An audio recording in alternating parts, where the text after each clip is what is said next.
En 1965, le Code du travail se réécrit et avec lui l'histoire des femmes françaises. Le droit de travailler sans l'accord d'un mari tombe et c'était notre dernier obstacle à l'autonomie financière. Pourtant, seulement 18% des femmes franchissent le cap de l'investissement. Bienvenue sur Fortuné, le podcast qui change la donne. Je suis Marion, ton hôte pour ce podcast. J'ai fait mon premier investissement à l'âge de 23 ans et je ne compte pas m'arrêter là. Et toi, es-tu prête à rejoindre le mouvement ?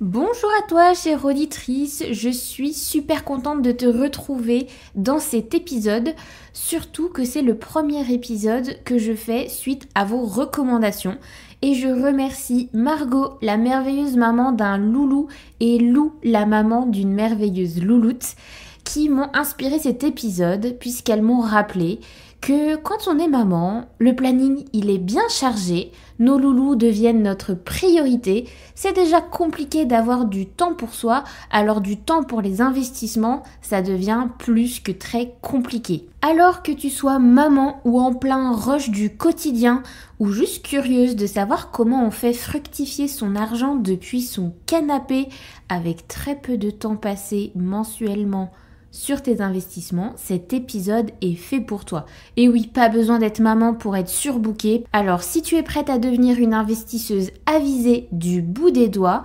installe-toi confortablement, monte le son et c'est parti!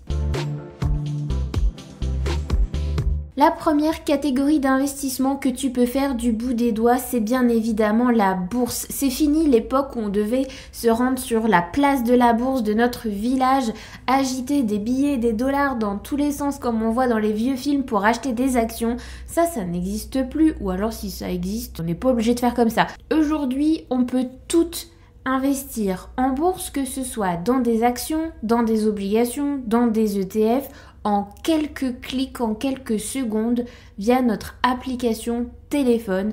Alors l'application que tu souhaites, il y en a plusieurs. Là, c'est pas l'idée de ce podcast de faire une revue de toutes les applications qui existent, mais vraiment, une fois que tu as choisi ta plateforme, tu fais ça une fois par mois et roule basta, c'est fini. Si en plus tu as fait ton petit virement automatique qui part de ton compte courant une fois que le salaire est tombé, direction l'investissement en bourse, tu n'as vraiment plus qu'à choisir tes achats, tu n'as même plus à penser au virement, il se fait automatiquement. Donc là, quoi de plus simple? Le conseil clé ici pour réussir en bourse, c'est encore une fois le fait de diversifier ton portefeuille pour minimiser les risques. Ne va pas m'acheter que les mêmes actions identiques ou que les mêmes ETF. Tu as le droit de prioriser certaines catégories de produits, donc un peu plus d'actions si tu aimes un peu plus le risque, un peu plus d'ETF si tu as un profil un petit peu plus un petit peu plus calme, un petit peu moins joueur. Mais à l'intérieur de ces catégories, bien évidemment, tu vas essayer de viser différents secteurs. Alors autant les ETF, par exemple les ETF monde, ils sont déjà très diversifiés, mais par exemple si tu te prends au jeu des actions, merci de ne pas acheter qu'une seule action. Ou alors avec le temps, parce qu'au début on n'est pas obligé d'avoir tout de suite des milliers d'euros à placer, ça peut être que quelques centaines, donc on peut peut-être pas diversifier comme on aimerait, mais avec le temps, tu vas travailler ta diversification pour essayer de te diriger vers un portefeuille le plus équilibré possible. Attention, je ne te dis pas de diversifier à outrance et d'avoir 15 000 actions différentes. Je dis juste essaye de viser plusieurs secteurs différents et plusieurs types de produits selon ton profil de risque. Encore une fois, c'est la base. Donc voilà, la bourse déjà, si tu cherches de l'investissement long terme qui fructifie depuis ton canapé, c'est idéal. En deuxième possibilité, tu as bien évidemment les crypto-monnaies. Alors attention, je sais que les crypto-monnaies, ça ne va pas parler à tout le monde, ça n'intéresse pas tout le monde et on est bien d'accord que ça ne correspond qu'au profil de risque moyennement ou plus risqué. Toutes celles qui seront plutôt sur des profils de risque calmes et sécures, les crypto-monnaies, ça va peut-être moins vous attirer parce qu'on sait que c'est très volatile. Et encore une fois, moi, j'ai envie que tu puisses dormir sur tes deux oreilles. Alors ne te sens pas obligé de faire des crypto-monnaies uniquement si ça t'intéresse. Mais bien évidemment, pareil, une fois que tu as choisi ton exchange, donc ton application dans ton téléphone, on en a déjà parlé dans un précédent épisode, pour acheter et convertir tes euros en crypto-monnaie, crypto-monnaie, là aussi tu peux te faire un virement automatique, moi c'est ce que je fais, et ben libre à toi d'aller acheter du Bitcoin, de l'Ethereum qui sont les deux plus gros piliers des crypto-monnaies. Et si même t'es formé un peu plus, n'hésite pas à aller chercher d'autres crypto-monnaies. Mais voilà, je t'inviterai toujours à faire tes recherches pour savoir dans quoi tu investis et être sereine avec tes placements. La troisième possibilité, et on en a encore pas beaucoup parlé dans ce podcast, donc ça sera effectivement l'occasion que je te prépare un podcast entier sur cet investissement, c'est bien évidemment l'or.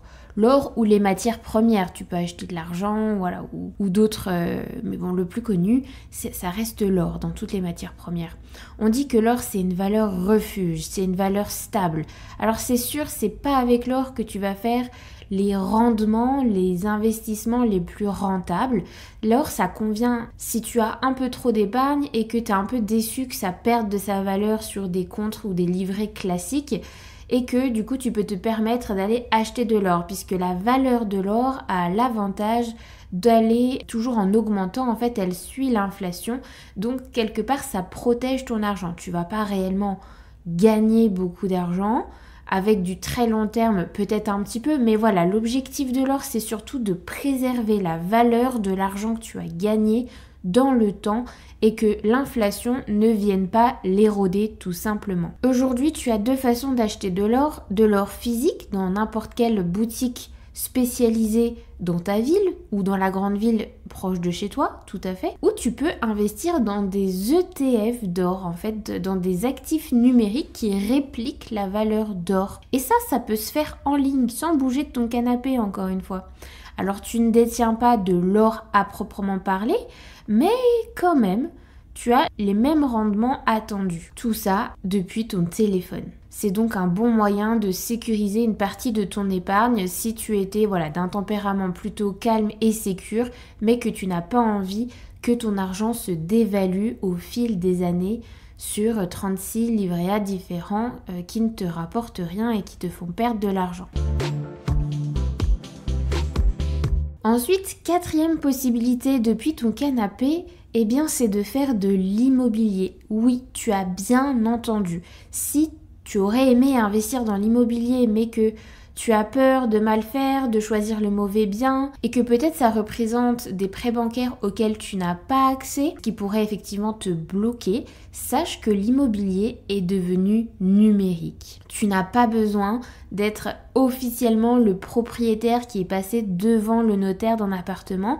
Tu peux avoir qu'une petite partie, qu'une fraction. Donc ça se fait grâce soit à des SCPI en ligne ou alors à du crowdfunding immobilier. C'est tout à fait possible. L'avantage, c'est que tu as les revenus locatifs potentiels sans les tracas de gestion locative. Et ça, j'avoue, je n'en ai pas encore. Mais pour avoir de l'immobilier physique, je trouve l'alternative très séduisante. Alors bien évidemment, il faudra bien se renseigner des plateformes, puisque comme ce n'est pas ton bien à toi, il ne faudrait pas non plus que cette plateforme fasse faillite ou cette entreprise fasse faillite, parce que sinon, on est bien d'accord, perd ton argent, mais ça a quand même l'avantage de te rapporter un rendement, un pourcentage plutôt très intéressant par rapport au fait que tu n'as pas la gestion locative à faire, puisque bien évidemment ça te rapporterait beaucoup plus de faire de l'immobilier physique toi-même,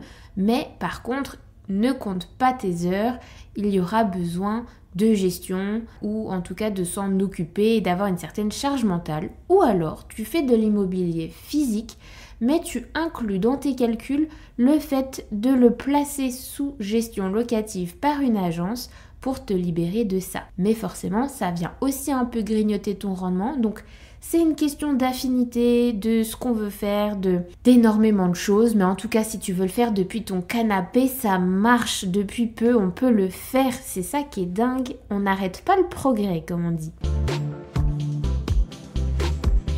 Cinquième possibilité, je t'en ai jamais parlé dans ce podcast. Je ne l'utilise pas encore moi-même, mais j'en entends beaucoup parler. Et d'ailleurs, j'aimerais bien recevoir quelqu'un dans ce podcast plus expert que moi pour nous en parler et nous expliquer un peu comment on s'y prend si jamais ça pouvait t'intéresser. Et je parle d'investir dans le vin. Évidemment, comme pour l'immobilier, tu peux investir dans le vin en les ayant dans ta cave, en achetant directement les bouteilles et en les conservant correctement. Mais il y a maintenant des plateformes qui te permettent d'investir dans des vignobles prometteurs, dans des caves, dans des parties d'œufs. Et ça te permet effectivement d'aller diversifier ton portefeuille. C'est aussi un très bon investissement, on va dire plaisir. On aime toujours investir dans des domaines qu'on aime ou que l'on comprend. Si tu es une grande amatrice de vin, ça pourrait être hyper intéressant en plus que bénéfique. Si c'est des choses qui t'intéressent, l'investissement sur le vin, n'hésite pas à me le dire pour que je puisse argumenter en faveur de la personne à qui je pense pour qu'elle vienne nous en parler. Il y a également une 6e opportunité d'investissement en ligne, on va dire d'investissement alternatif. Notamment, je pense aux NFT qui récemment ont explosé. Il y a même des œuvres d'art maintenant en NFT. On n'est qu'au tout début, on n'est qu'aux prémices. C'est vraiment des investissements plus risqués que ce que je t'ai cité au-dessus parce qu'en fait, il n'y a pas d'antécédent, c'est tout jeune. C'est donc aussi là qu'il y a le plus fort potentiel de gain, mais aussi de risque. Et donc, on n'oublie pas, comme toujours, chaque investissement, c'est un risque de perte en capital et que donc on t'invite toujours à faire tes propres recherches et à être à l'aise avec l'argent que tu places dans les différents actifs que tu as choisis. Mais les NFT, ils représentent une facette assez innovante et créative de l'investissement en ligne, alors ça reste une des possibilités et en 2024, je ne pouvais pas ne pas t'en parler. Personnellement, j'en ai pas encore, je guette le sujet de coin de l'œil. Je pense que le métaverse, les mondes parallèles, ce sont des choses qui sont incontournables en fait, on va y arriver. Alors sous combien de temps, on ne sait pas, qu'est-ce qui va marcher, qu'est-ce qui va échouer, on ne sait pas.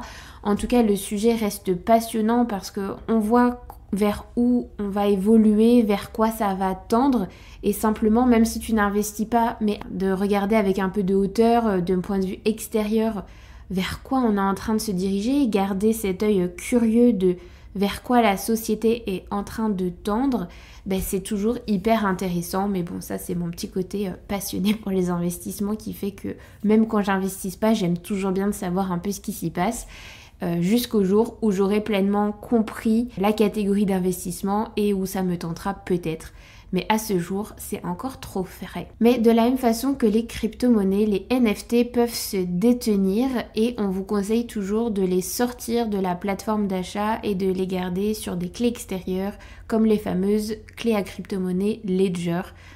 Certaines peuvent contenir les NFT aussi puisque en fait les NFT sont reliés à la blockchain. Donc forcément on est un peu dans le même milieu, mais les NFT sont encore un chouïa plus jeune que les crypto-monnaies. Donc voilà, on a fait le tour des 6 catégories d'investissement qui existent à faire depuis ton canapé, avec bien évidemment dans ce qu'il y a de plus courant la bourse, l'or, les cryptos. On vient de parler d'immobilier dématérialisé, d'immobilier numérique qui ça, je pense, pourrait en intéresser plus d'une parmi vous. Et puis pourquoi pas l'investissement plaisir, investir dans le vin, ça peut être assez chouette aussi. Il y a une catégorie, maintenant que j'y pense, dont je n'ai pas parlé, ce serait le fait, en ligne toujours, d'accéder à des clubs comme le Blast Club qui te permet d'investir dans des entreprises. Et là, pour le coup, tu peux le faire, c'est d'ailleurs des startups plutôt, tu peux le faire en ligne puisque c'est le Blast Club qui s'en occupe pour toi. Alors, ça s'appelle du private equity.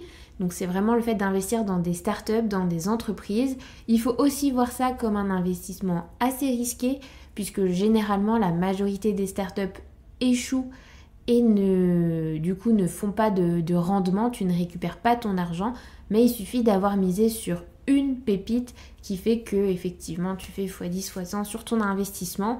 La question c'est que il faut bien miser. Donc encore une fois, on fait attention, on fait ses recherches et on investit avec ce avec quoi on est à l'aise. Ça, je ne te le répéterai jamais assez. Encore une fois, si tout ça, ça te tente, si investir depuis ton téléphone, ça te parle, mais que tu ne sais pas dans quelle catégorie te lancer en premier, je te rappelle que avant tout, il faut savoir et connaître ton profil investisseuse. Et que pour ça, le template Notion est toujours gratuitement disponible dans la description de cet épisode et dans toutes les bios de mes réseaux sociaux pour te permettre en 5 étapes de trouver quel est ton profil, de déterminer tes objectifs financiers et donc d'en découler la stratégie financière que tu vas pouvoir débuter et mettre en place. Encore une fois, si tu as un profil plutôt calme, plutôt sécure, tu vas plutôt te tourner vers de l'or et certainement la bourse en privilégiant alors les ETF. Et puis si tu as un petit côté, on va dire 50-50, il y a toute une partie que tu vas sécuriser avec ces actifs-là, mais tu es prêt à mettre une petite partie aussi de tes investissements avec des choses un petit peu plus risquées, mais qui ont tout de même prouvé leur valeur dans le temps. Tu pourras aller vers de l'immobilier numérique, ça c'est carrément une bonne idée. Si tu as un petit profil de risque un petit peu au-dessus, comme moi les crypto-monnaies, ça va quand même assez bien te parler. Si cet épisode a soulevé des questions chez toi, n'hésite pas à laisser un commentaire. Si tu es sur Apple Podcast, on a la possibilité de laisser un commentaire en plus d'une note 5 étoiles. Au passage, ça ferait du bien à Fortuné pour remonter encore et toujours plus dans le classement de l'algorithme. J'ai vraiment envie de pouvoir réunir le plus de femmes intéressées par l'investissement et de créer une super communauté. Rejoins-moi également sur Instagram, @fortuné tout attaché et sans les accents. Et puis si tu es sur Spotify, parce que j'ai remarqué que vous étiez beaucoup à être sur Spotify, lâche un 5 étoiles aussi, ça fait toujours plaisir. Si tu as des questions ou des thèmes que tu aimerais que j'aborde en podcast, s'il te plaît, n'hésite pas, viens me balancer l'idée sur les réseaux. Je suis très réactive et je les mets en priorité dans la liste de publication des prochains épisodes. D'ailleurs, pour faire suite à celui-ci, je vous prépare pour le prochain épisode un épisode entier sur l'immobilier dématérialisé, puisque là, c'était compliqué de tout détailler à chaque fois. Le podcast aurait été beaucoup trop long. Donc, dans un second temps, je te fais un 100% immobilier numérique qui paraîtra du coup, si je ne dis pas de bêtises, lundi prochain par rapport à aujourd'hui où on est potentiellement jeudi. Enfin, si tu l'écoutes dès le premier jour. Mais après, le champ est libre. Si tu réagis vite, j'ai peut-être le temps de faire l'épisode de podcast qui colle à toi, qui colle à tes questions du moment et du coup de te faire une petite dédicace au passage. En tout cas, je te souhaite une bonne journée. J'espère que tu as apprécié ce podcast. On se retrouve lundi prochain dans tes oreilles. Bye!